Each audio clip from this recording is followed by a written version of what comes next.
तुमची जी मागणी होती की त्यांना अटक करा, निलंबित करा, नेमकं आता पुढचं काय झालेलं आहे? तुम्ही काय आता मागणी करता? नाही, आताच्या घटनेला मला प्रचंड माहिती ही पूर्ण सातारा या सगळ्या भागातून येते। असंख्य डील्स जे शीतल तेजवानीने करण्याचा प्रयत्न केला त्याच्याबद्दलची माहिती आली आहे, जी मी काल EOWचे अधिकारी मसाळ साहेब आहेत त्यांना ती पाठवली होती। आणि जवळजवळ म्हणजे 7 ते 8 प्रकरणात त्यांच्याकडे पॉवर ऑफ अटॉर्नी होती। म्हणजे या मॅडमचा धंदाच हा होता की याच्यावरनं स्पष्ट दिसतंय त्यांचं।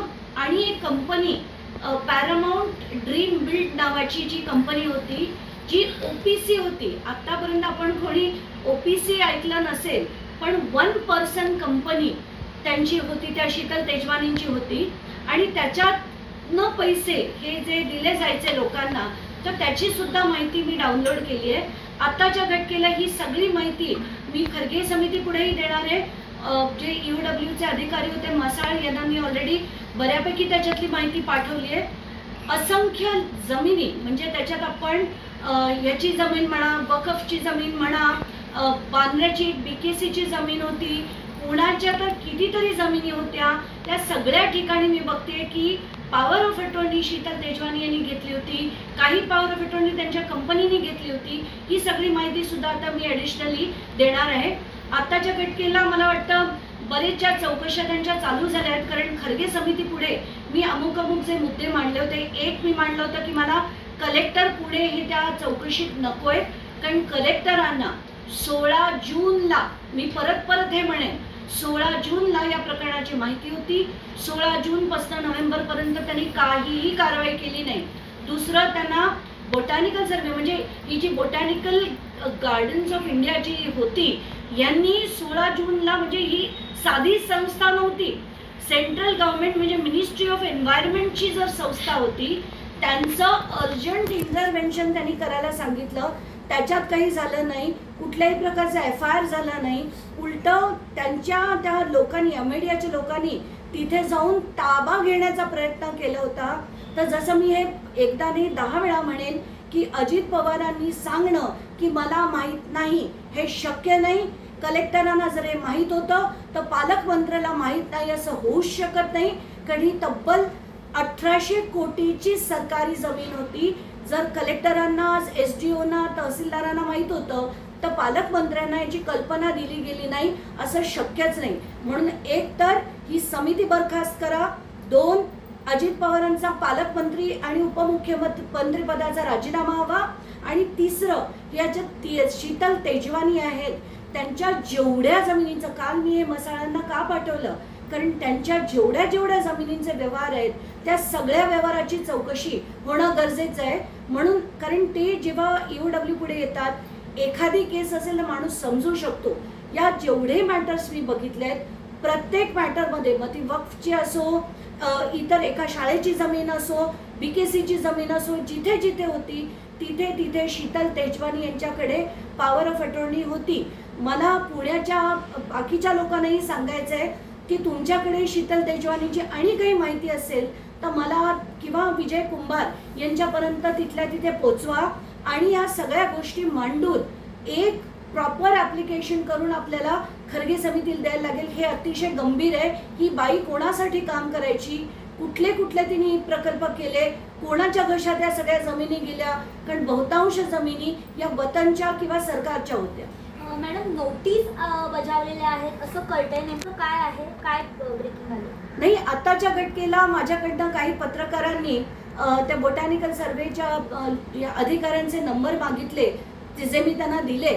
तर त्याच्यावरून असं दिसतंय की बहुतेक खर्गे समितीने त्यांना बोलवलं असावं, पण मला असं वाटतं की त्या अधिकाऱ्यांना नक्कीच विचारा। पण जी दिरंगाई होतीये पार्थ पवारवर FIR मध्ये नाव आणण्याची, ती मात्र खपवून आता घेणार नाही, कारण मी सगळी कारणं, सगळे लॉज, त्याच्यातले असलेले सगळे सेक्शन, हे सगळं खर्गे समितीला सांगितलंय। हे सगळं IGR म्हणजे स्टॅम्प्सच्या अधिकाऱ्यांना सांगितलंय की Amadea LLP, Amadea enterprises LLP यांनी हा व्यवहार केलाय। तर FIR जो आहे तो देणारा आणि घेणारा, तर घेणारे जे होते ते अमेडिया एंटरप्राइजेस LLP होते आणि त्यांच्यावर FIR झाला पाहिजे. त्याच्यातले 99% पार्टनर हे पार्थ पवार होते. सिंचन घोटाळ्यात जे झालं, शिखर बँकेच्या घोटाळ्यात जे झालं, ईडीच्या चौकशांमध्ये जे झालं की अजित पवारांचं नाव आलं नाही, तसंच काहीसं इथे होत आहे. पार्थ पवारांचं नाव घेतलं जात नाहीये, ते तात्काळ घ्यावं अशी मी विनंती करते. मॅडम, पार्थ पवारांचा फोन जो आहे तो सध्या स्विच ऑफ असल्याचं कळतंय. कसं बघता याकडे? कारण कालपासून त्यांना बरेच माध्यमांनी प्रयत्न केला फोन लावायचा, पण लागत नाही. आताच्या घटकेला माझ्याकडे पार्थ पवारचा नंबर नाही आणि मला घेण्याची इच्छाही नाही, तर त्यांचा स्विच ऑफ आहे का स्विच ऑन आहे मला माहीत नाही. पण जर ते स्विच म्हणजे नसतील तर काय आहेत, कुठे गेलेत, का गेलेत, आणि जर उपमुख्यमंत्र्यांचा मुलगा जर असा ॲब्स्कॉन्डिंग राहायला लागला, पण मला असं वाटतं की हे ज्याचं जे ट्रेनिंग आहे तर त्यांनी कदाचित वडिलांकडनंच घेतलं असेल, कारण वडीलसुद्धा असंच बऱ्याच वेळा फोन स्विच ऑफ करून बसतात, तसंच काहीतरी ट्रेनिंग वडिलांकडनं त्यांनी घेतलं असावं. शीतल तेजवानी यांच्या अनेक व्यवहार आता तुमच्या माध्यमातून समोर येत आहे. हे व्यवहार देखील अशाच प्रकारचे आहेत का, असं काही संशय? आताच्या घटकेला मला त्या व्यवहारात काय झालं त्याची माहिती माझ्याकडे नाही आहे, पण ज्या पद्धतीने केलेलं आहे, कारण आधी लोअर कोर्टमधनं घेतलं आहे, हायकोर्टात अगदी थेट सुप्रीम कोर्टापर्यंत त्या गेल्या होत्या, त्याच्यात सुद्धा ते डिस्पोज झाले. तर आता जसं हे पण प्रकरण हायकोर्टाने डिस्पोज केलं होतं, तरी शीतल तेजवानीने ते ट्विस्ट करून अधिकाऱ्यांकडनं करून घेतलं. तर आत्ताच्या घटकेला याची पुढे काय झालं मला माहीत नाही. म्हणूनच हे सगळे जी प्रकरणं माझ्याकडे आली ती मी जे अधिकारी आहेत EOWचे मसाळ साहेब त्यांना ती दिलेली. मॅडम, तुम्ही BKCच्या जमिनीचा उल्लेख केला. साधारण किती एकर जमीन आहे, काय आहे नेमकं BKC प्रकरण? BKCची जी जमीन आहे ती जवळजवळ 7 एकरची जमीन आहे आणि त्याच्यात सुद्धा पॉवर ऑफ अटॉर्नी ही शीतल तेजवानींकडे होती. त्याचे देखील पेपर्स मी अधिकाऱ्यांकडे दिलेले. अजित पवारांचं एक वक्तव्य समोर आलेलं आहे. त्यांनी एक माळेगावच्या प्रचार सभेमध्ये, सध्या नगर परिषदांच्या निवडणुका आहेत, त्या प्रचार सभेत हे वक्तव्य केलेलं आहे. नागरिकांना आवाहन करताना त्यांनी म्हटलंय, तुमच्या हातात मत द्यायचं आहे आणि माझ्या हातात निधी द्यायचं काम आहे. 18च्या 18 उमेदवार निवडून दिले तर मी तुम्हाला निधी देईल. हां, तुम्ही जर तिथं काट मारली तर मी निधीत देखील काट मारेन. मला हे सगळी वक्तव्य ऐकून अशी तळपायाच्या मस्तकाला जाते. एक तर असा वित्तमंत्री, जर यांना निधी द्यायचं काम माझं आहे, जर तुम्ही आपले 18 आणले तर मी निधी देईन, नाहीतर सगळ्यावर काट मारेन, असा जो व्यक्ती बोलतो त्याला त्या पदावर सुद्धा राहता कामा नाही. आत्ताच्या घटकेला मी त्यांचं आणि एक वक्तव्य ऐकलं होतं. त्यांनी असं म्हटलं होतं की ज्यांना राजकारण करायचं त्यांनी कंत्राटदारी करू नये आणि ज्यांना कंत्राटदार व्हायचं आहे त्यांनी राजकारण करू नये. आणि त्यात बोलता बोलता ते म्हणाले की जी कामं होतात त्याच्यातला एक कॉन्ट्रॅक्टर आहे खत्री नावाचा, त्याची कामं बघा, उत्कृष्ट कामं करतो. तर हा खत्री, जर तो सिंचन घोटाळ्याच्या इनफेमस खत्री जो जेलमध्ये सुद्धा जाऊन आला होता, त्याच्याबद्दल ते बोलत होते का, याचं स्पष्टीकरण त्यांनी द्यावं. कारण ह्या व्यक्तींनी अफाट पैसा सिंचनातनं कमवला, यांनाही खायला घातलाय, स्वतःही खाल्लाय, आणि एवढंच नाही तर त्याच्यातनं अफाट प्रॉपर्टीज पूर्ण बांद्र्यामध्ये त्यांच्या मुलाच्या कंपनीच्या नावावर म्हणजे इंक इन्फ्रास्ट्रक्चरच्या नावावर बनवल्या गेल्या होत्या. या सगळ्या माहिती तेव्हाच्या काळी सुद्धा मी अँटी करप्शन ब्युरोला, जेव्हा प्रवीण दीक्षितजी DG होते, तेव्हा मी सगळी माहिती त्यांच्याकडे, अगदी त्यांच्या असलेल्या गाड्यांसकट दिली होती. त्यांच्याकडे फरारी, बुगाटी, जी गाड्यांची नावं आपण ऐकली, रॉल्स रॉयस, एक रॉल्स रॉयस तर पकडून पण दिली होती. या सगळ्या गाड्या कुठून येतात, हा सगळा आपल्या जनतेचा पैसा आहे. या गाड्यांचं रजिस्ट्रेशनचे सुद्धा 67 लाख रुपीज या माणसांनी भरले नव्हते, ते दंड आम्ही लावून घेतले. किती लढायचं, आणि ही सगळी मंडळी असे पैसेच खात राहणार. मला खरंच कळत नाही की आता महाराष्ट्राला ठिकाणावर आणण्यासाठी, कारण आत्ताच्या घटकेला जे 9,30,000 कोटीचं जे आत्ताचं डेट जे झालंय, कर्ज झालंय महाराष्ट्राच्या डोक्यावर, ते सगळं या लोकांकडे, सगळं. आणि या लोकांना ज्या दिवशी शिक्षा होऊन हे सगळा पैसा होईल ना, शून्य होईल हे कर्ज. आणि आत्ताच्या घटकेला हे जे वित्तमंत्री, 10वी पास वित्तमंत्री आहेत ना महाराष्ट्राचे, ते अशा लोकांच्या डोक्यांनीच महाराष्ट्राची विल्हेवाट लागली. आपण जामनगर नगर परिषदेमध्ये नगराध्यक्ष पदाचा मला आणि एक मुद्दा मांडायचा आहे. तो आहे की काल काही माध्यमांनी दाखवलं की महाराष्ट्रातलं आत्ताची गणितं, म्हणजे भाजप काँग्रेस बरोबर जात आहे काही ठिकाणी, आणि काँग्रेस यांच्याबरोबर जात आहे, हे त्यांच्याबरोबर जात आहेत. ह्या सगळं ऐकून डोकं चक्रावलं. की चाललंय काय, म्हणजे कुठे लिहून ठेवला महाराष्ट्र माझा. प्रत्येक पक्षाशी 2-2 ठिकाणी 3-3 ठिकाणी जी समीकरणं दाखवली. याला लोकशाही कुठच्या अँगलने आपण म्हणू शकतो, कुठच्या अँगलनी हे लोकांची काही विचारधारा आहे, काही देशाला पुढे नेण्याची काही विचारधारा आहे, याच्यावरनं काहीच दिसत नाहीये. आत्ताच्या घटकेला हे सगळे बिझनेसमॅन पैसे कमवायला राजकारणात येत आहेत, एवढंच मला दिसतंय. तर जामनेर नगर परिषदेच्या नगराध्यक्षपदाचा उमेदवारी अर्ज भरताना गिरीश महाजन यांच्या कार्यकर्त्याकडून शरद पवार गटाच्या कार्यकर्त्याला उमेदवारी अर्ज मागे घेण्यासाठी धक्काबुक्की करण्यात आली, त्याला मारण्यात आलं. हे सर्व घडत असताना निवडणूक अधिकारी देखील तिथे होते. याकडे कसं पाहतो? मला तर निवडणूक अधिकाऱ्यांना काय बोलावं हेच कळत नाहीये की जर गिरीश महाजनांच्या कार्यकर्त्यांनी निवडणूक हे तू मागे घे असं जर म्हटलं असेल तर याच्यापेक्षा शर्मेची बाब जास्त नाहीये. या गिरीश महाजनांना तर काय बोलावं खरंच कळत नाहीये.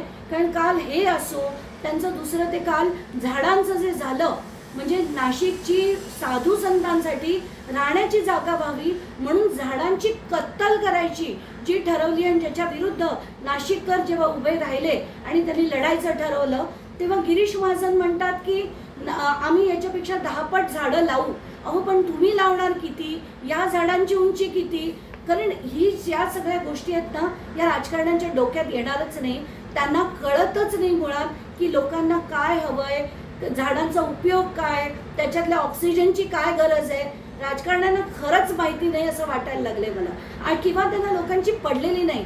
आपण उठायचं आणि सगळी तोडून कत्तल करून टाकायची झाडांची. कारण काल त्याचे मी जेव्हा व्हिडिओ बघितले, एवढे मोठी मोठी टोलेजंगी झाडं होती.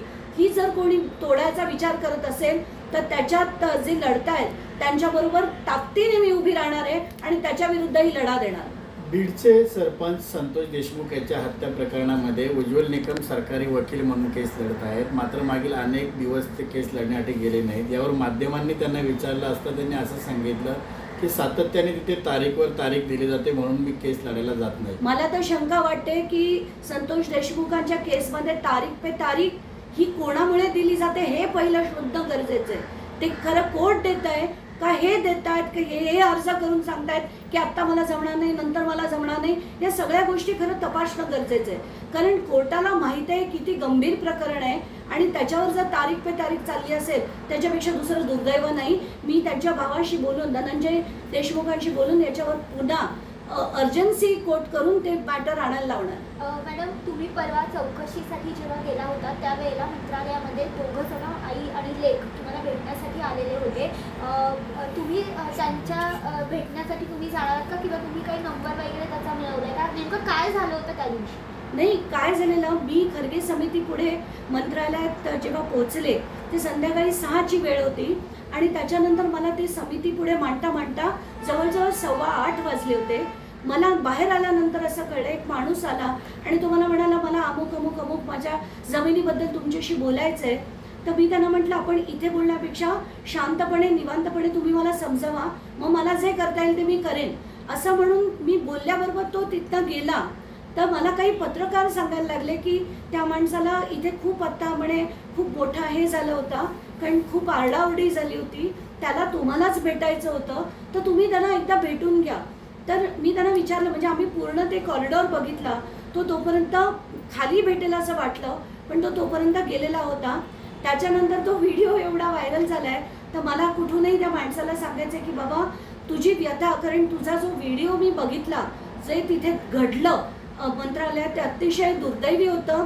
मला आत्ताच्या घटकेला असं म्हणजे तुझी परिस्थिती बघून असं वाटतंय की तुला कितीतरी वेदना होत असतील, तर तुझं प्रकरण काय आहे ते खरंच मला एकदा सांग. कुणाच्या तरी माध्यमातून माझा फोन नंबर मिळवून माझ्यापर्यंत घरी येऊन सांग.